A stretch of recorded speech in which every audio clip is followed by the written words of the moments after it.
Terus. Hadirin wal hadirat sekalian yang dirahmati dan dimuliakan oleh Allah Subhanahu wa taala. Sepintas selalu untuk menjadi hamba Allah taala yang bersyukur. Memang kelihatannya mudah, gampang. Namun hakikat kita bersyukur kepada Allah ini adalah berat. Berat enggak kira-kira? Berat. Bersyukur kepada Allah bukan saja dikala mendapatkan nikmat kita ucapkan alhamdulillah, itu mah gampang, benar nggak? Dapat duit nih sekarang nih 2 juta, alhamdulillah. Objekan berhasil, alhamdulillah. Anak lulus jadi sarjana, alhamdulillah. Terpilih jadi kepala desa, alhamdulillah. Punya istri cantik, alhamdulillah. Kurang kompak jawabannya. Punya istri cantik, alhamdulillah. Nonton, alhamdulillah. Beno, alhamdulillah. Alhamdulillah. Itu mah hanya sekedar syukur di lidah, gampang. Namun hakikat kita bersyukur kepada Allah, semakin besar nikmat yang Allah berikan kepada kita, semakin taqarrub kita kepada Allah. Hendaknya semakin mendekatkan diri kita kepada Allah Subhanahu wa taala. Benar enggak kira-kira? Semua yang kita rasakan ini adalah merupakan nikmat dari Allah Subhanahu wa taala. Wa ma bikum min ni'matin fa min Allah. Apa yang kita rasakan ini semuanya adalah merupakan nikmat dari Allah Subhanahu wa taala. Kita masih bisa jalan ke sana kemari, enak enggak kira-kira?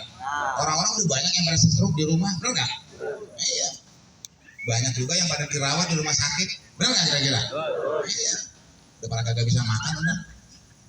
Iya nggak? Ambekannya udah Senin Kemis. Kita alhamdulillah, ya. Masih enak. Badan sehat, benar nggak kira-kira? Iya. Makan kagak mantang, kagak nebus obat lagi, benar nggak? Iya. Kita bisa buang air besar, buang air kecil, enak nggak kira-kira? Coba kalau kita satu aja dikasih penyakit nggak bisa kencing, enak nggak kira-kira? Berapa duit kira-kira biayanya tuh di rumah sakit? Mahal udah, benar nggak kira-kira? Iya. Ini air liur nih, nikmat, benar nggak? Kalau kita nggak punya air liur, nggak bisa bicara, nggak bisa makan, kering tenggorokan, benar nggak kira-kira? Kita mah cuma nuang doang minum, Allah yang bagi-bagi tuh air, benar nggak? Ada yang ke mulut, ada yang ke hidung, ada yang ke mata, kan ada airnya itu ya, ada yang ke kuping. Ada air kuping namanya. Mana pas keluar rasanya lain-lain tuh air. Bener ini, dokter ini yang ngomong. Saya bukan jorok, tanya aja dokter kalau nggak percaya. Dokter ini yang ngomong. Jadi air liur rasanya tawar, air hidung bau, air mata asin, air kuping pahit. Bener, air kuping rasanya pahit. Coba aja jilat kalau nggak percaya. Jadi semua yang kita rasakan ini adalah merupakan nikmat dari Allah Subhanahu wa taala. Alhamdulillahirabbil alamin. Kita satu aja dikasih penyakit budak, mau enggak kira-kira? Budak mau enggak? Atau dikasih penyakit buta mau enggak? Kan ada orang yang dari tahu-tahu buta, ada enggak kira-kira? Banyak. Nah, penyakit namanya juga enggak. Kadang-kadang dari gula bisa jadi glukoma. Benar enggak kira-kira? Iya. Kalau kata saya masih mendingan buta juga, masih bisa dengar. Masih bisa grepe-grepe.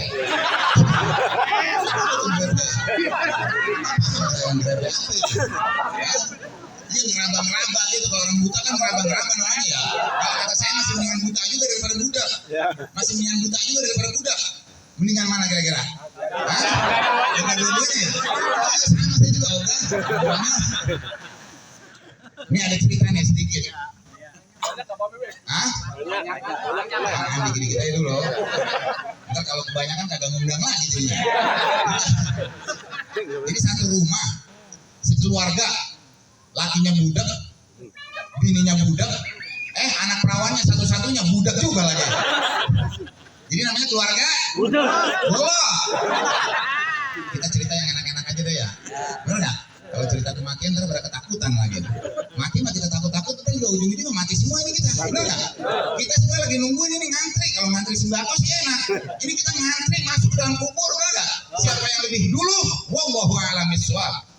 Allah sudah katakan dalam Al-Quran, kullu nafsin za'iqatul maut. Setiap yang bernapas pasti akan mengalami yang namanya sakratil maut. Napas kita cuma keluar masuk doang begini nih, ngos, ya nggak? Ngos, masih bisa ketawa, ya nggak? Ngos, masih bisa main handphone, ya nggak? Apabila ngos dia balik, innalillahi wa inna ilaihi rajiun. Siarin dah di speaker. Innalillahi wa inna ilaihi rajiun. disiarin di musola, telah berpulang ke rahmatullah, Fulan bin Fulan. Anaknya lari-lari ke warung, bukan jajan, bukan, beli bendera. Yang kuning beli benderanya, jangan yang warna-warni, emang mau bungkus wajib. Terbaring dah di rumah si Fulan tak berdaya. Disediain deh baskom yang gede, taruhin beras itu baskom. Kalau nggak ditaruhin beras, takutnya bunyinya nyaring. Kalau ada yang naruh recehan gimana?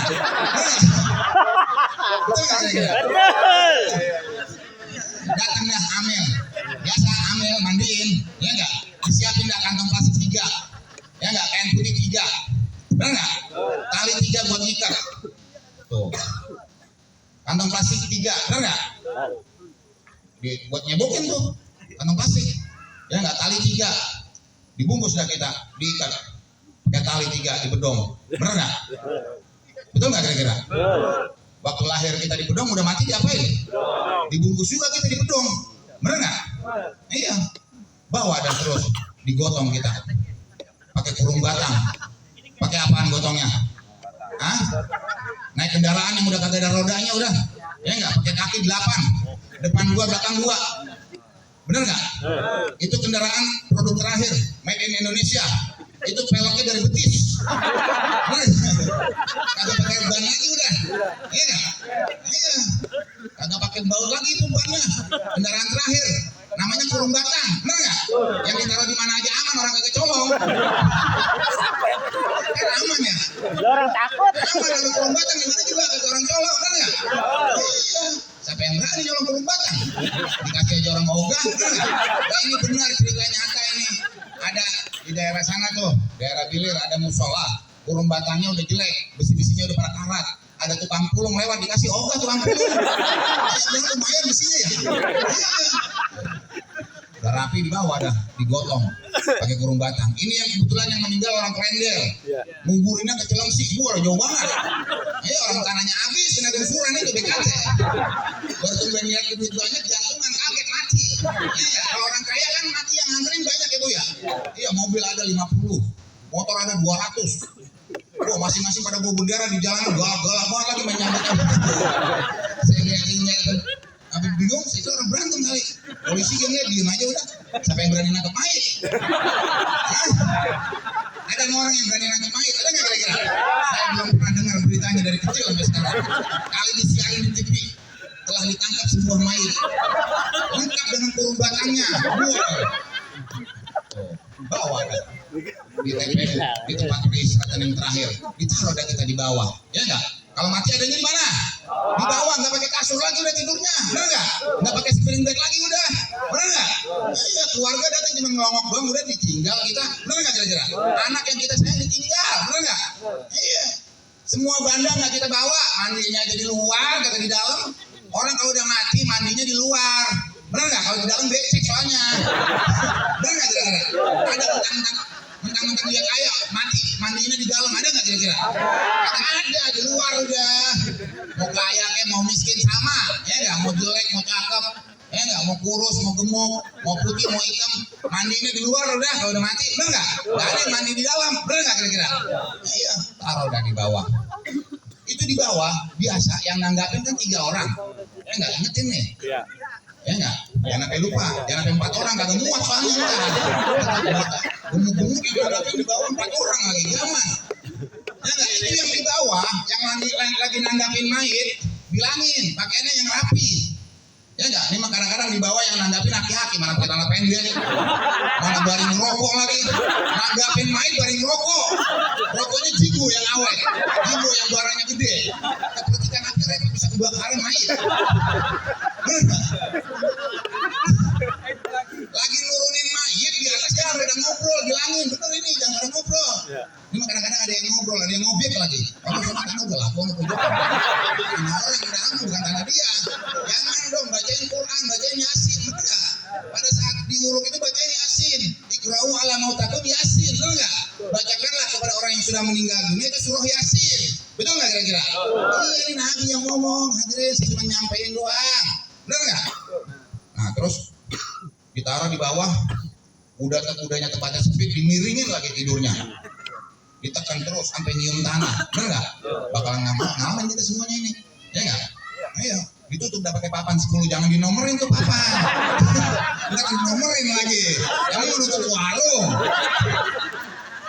Itu papan bilangin tutupnya yang rapat. Hadirin jangan sampai kagak rapat, bener nggak? Nanti kalau kagak rapat takutnya ada nyamuk masuk dia kagak bawa sari puspa. Ada orang yang mati bawa sari puspa, ada nggak kira-kira? Hah? Ada nggak? Ada. Yang rapat tutupnya, jangan dinomorin lagi tuh papan, kan dinomorin lagi. Yang menutup toko. Bila Israel datang memanggil, jasad terbujur di pembaringan, seluruh tubuh akan menggigil, sekujur badan kan kedinginan. Tuh kalau malaikat Israel begitu mau datang, badan kita gemetar.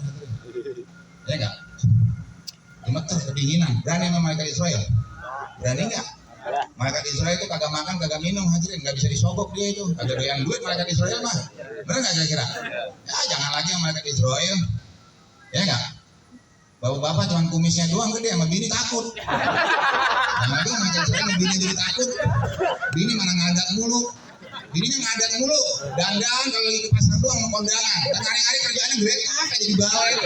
Mana ke kebun, mana beriak. Kalau kita kan laki bingung lihat bini begitu ya. Kita mau kata sakit, makanan doyan banget.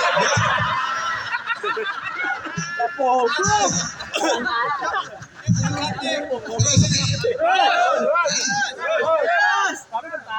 Itu yang keluarga budak mana? Keluarga bolet mana, Be? Budak belum. Ntar dikit lagi. Jadi keluarga bolet. Terus ini. Terus itu. Oh, sama aja ibu-ibu yang di sini yang di rumah sama aja. Kita udah gerah-gerah masih nyuruh terus. Aja tuh. Salah, dengerin saja lagi.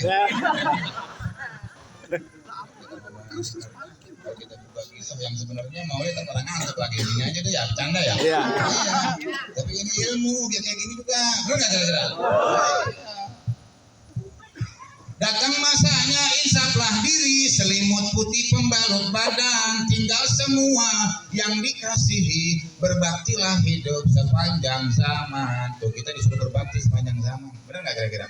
Kalau udah masuk ke dalam kubur semuanya ditinggal, istri yang disayang ditinggal, suami yang disayang ditinggal, waktu berjanji sehidup semati, apalagi waktu pacaran, bu lo ngomongnya kolokan banget, waktu pacaran manggilnya ada apa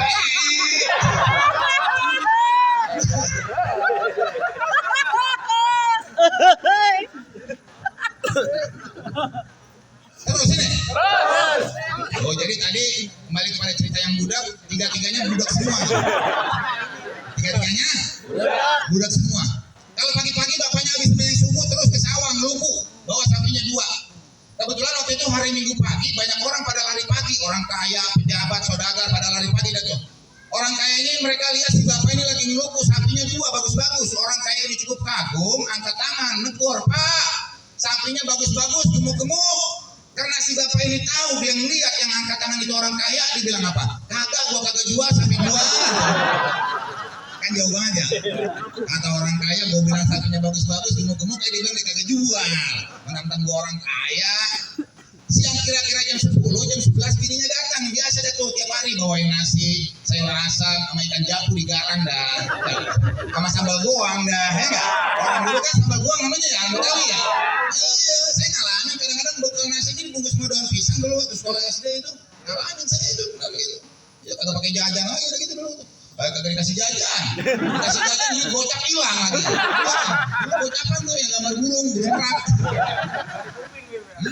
Makanya dikasih bekal aja udah nasi. Dibungkus daun pisang, bawain nasi dah. Colek beh makan, berhenti tuh aki-aki di gubuk istirahat. Ngerti banget biar budak juga kalau sama makan mah. Pas lagi makan cerita istrinya, suaminya cerita sama istrinya, nyalo. Tadi pagi ada orang kemari mau bayarin sapi gua segini-gininya bakal ngeluku cakep-cakep, gemuk-gemuk, gua sayang banget bakal dijual. Bininya kan budak juga dia. Pas banget lagi nyediain sayur asam, kata dia apaan bang? Sayur keasinan tuh. Orang budak sih susah aja ya, gampang tersinggung. Dikira laki-lakinya ngomong sayur keasinan. Iya. Akhirnya marah istrinya, pulang di rumahnya, marah-marah, ngamuk-ngamuk, kagak ngerti juga lakinya diomelin. Bininya ngomong-ngomong lu nggak ngerti deh. Ayo dia terus makan. Orang budak diomelin. Udah pulang ke rumahnya. Sampai di rumahnya laporan sama anak perawannya. Kan budak juga tuh ya. Dipanggil, Neng, sini. Babe lu kebangetan. Kita udah masakin capek-capek, gua anterin, Neng. Sayur yang lu boleh masak dibilang keasinan. Apa kata anak perawannya? Ya, Nya, saya mah kalau mau dikawinin sekarang mau aja, Nya. Orang budak. Kan jauh banget ya jawabannya. Nah itulah cerita sedikit orang budak sekalian. Nah itulah kita manusia, benar nggak? Satu nikmat kalau sudah dicabut sama Allah, udah susah kita hidup, hilang keseimbangan, hilang kesempurnaan. Makanya mari sama-sama kita bersyukur kepada Allah Subhanahu wa Ta'ala. Alhamdulillah wa syukurillah. Pada malam yang penuh dengan kebahagiaan ini, kita bersama-sama masih memperingati maulidnya Nabi besar kita Muhammad Sallallahu Alaihi Wasallam. Adalah manusia yang paling agung, manusia yang paling mulia adalah Nabi besar kita Muhammad Sallallahu Alaihi Wasallam. Yang kalau kita ceritakan tentang kemuliaannya Nabi besar kita Muhammad Sallallahu Alaihi Wasallam, seandainya dikumpulkan seluruh para alim ulama, para aulia yang ada di alam dunia untuk menceritakan daripada keagungannya, kemuliaannya Nabi besar kita Muhammad Sallallahu Alaihi Wasallam, maka mereka semuanya tidak akan sanggup untuk menceritakan daripada keagungannya Nabi besar kita Muhammad Sallallahu Alaihi Wasallam. Oleh sebab itulah kita bersama-sama ini adalah termasuk orang yang sangat beruntung. Orang yang sangat beruntung karena kita telah menjadi daripada umatnya Nabi besar kita Muhammad Sallallahu Alaihi Wasallam. Inilah saja yang dapat saya sampaikan. Kurang dan lebihnya saya mohon dibukakan pintu maaf yang sebesar-besarnya. Mudah-mudahan kita semuanya ramai-ramai dipanjangkan umur, disehatkan badan kita, dimurahkan rezeki kita, jauh daripada bala, jauh daripada musibah, jauh daripada kecelakaan, kesengsaraan.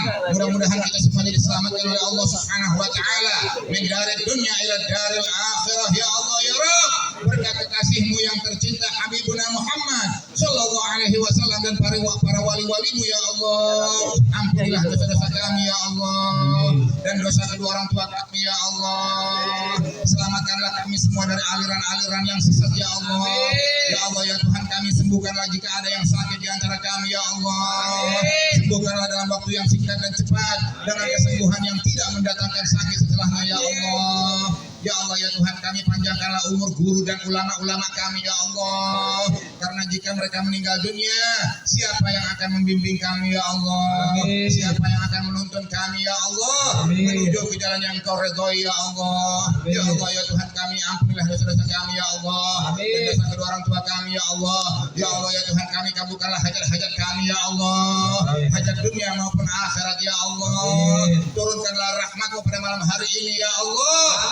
Rahmat-Mu ya Allah, arja'indana min a'malina ya Allah. Rahmat-Mu, kasih sayang-Mu lebih kami harapkan daripada amalan-amalan kami ya Allah. Ya Allah ya Tuhan kami, ampunilah dosa-dosa kami ya Allah dan dosa kedua orang tua kami ya Allah, ibu bapak kami ya Allah, yang karena keduanya kami ada di alam dunia, yang karena jasa kedua orang tua kami menjadi manusia yang sempurna lantaran jasa kedua orang tua kami ya Allah. Kalau mereka belum beriman, kalau mereka belum mengenal Islam, berilah hidayah-Mu, petunjuk-Mu kepada kedua orang tua kami ya Allah. Kami tidak mau masuk ke dalam surga sementara ibu bapak kami masuk ke dalam neraka ya Allah. Jika mereka belum menunaikan sholat, belum melaksanakan ibadah sholat, berilah hidayah-Mu, petunjuk-Mu kepada kedua orang tua kami ya Allah. Kami tidak mau orang tua kami Kau azab di neraka sakor ya Allah lantaran mereka meninggalkan sholat waktu di dunia ya Allah. Ampunilah mereka keduanya ya Allah, kasihanilah mereka ya Allah. Rabbi auzi'ni an ashkura ni'mataka allati an'amta 'alayya wa 'ala walidayya wa na'mal shalihan tardahu. Dan bagi orang tuanya yang sudah meninggal dunia ya Allah, ampunilah dosa-dosanya ya Allah. Terimalah amal ibadahnya ya Allah. Jadikanlah matinya itu husnul khatimah ya Allah. Jangan Kau azab di dalam kuburnya ya Allah. Jadikanlah kuburnya itu raudhah dan riyadhil jinan ya Allah, taman daripada taman surga-Mu ya Allah. Ya Allah ya Tuhan kami yang sudah berkeluarga, kami mempunyai putra dan putri ya Allah. Kami khawatir dengan putra-putri kami ya Allah, dengan keadaan zaman sekarang ini ya Allah. Jauhilah kepada putra-putri kami dari segala macam perjudian, perzinahan, minuman-minuman keras, narkoba, narkotik dan sejenisnya ya Allah. Jadikanlah anak-anak kami anak-anak yang soleh dan soleha ya Allah, anak-anak yang taat kepadamu ya Allah, anak-anak yang berbakti pada kedua orang tuanya, anak-anak yang dapat menjaga kepribadiannya, anak-anak yang dapat menjaga harga dirinya, anak-anak yang dapat menghiasi dirinya dengan akhlaknya Rasulullah Sallallahu Alaihi Wasallam. Berikanlah kepada putra-putri kami ilmu yang manfaat, ilmu yang barokah, ilmu yang mendatangkan takwa kepadamu ya Allah. Amin amin ya Allah ya Rabbal Alamin. Bismillahirrahmanirrahim. Al-Fatihah. Bismillahirrahmanirrahim. Alhamdulillahirabbil alamin. Arrahmanirrahim. Maliki yaumiddin. Iyyaka na'budu wa iyyaka nasta'in. Ihdinas siratal mustaqim. Shiratal ladzina an'amta 'alaihim. Inilah saja yang dapat saya sampaikan, kurang lebihnya saya mohon maaf apabila ada kata-kata yang kurang sopan, kurang berkenan di hati. Saya mohon maaf yang sebesar-besarnya.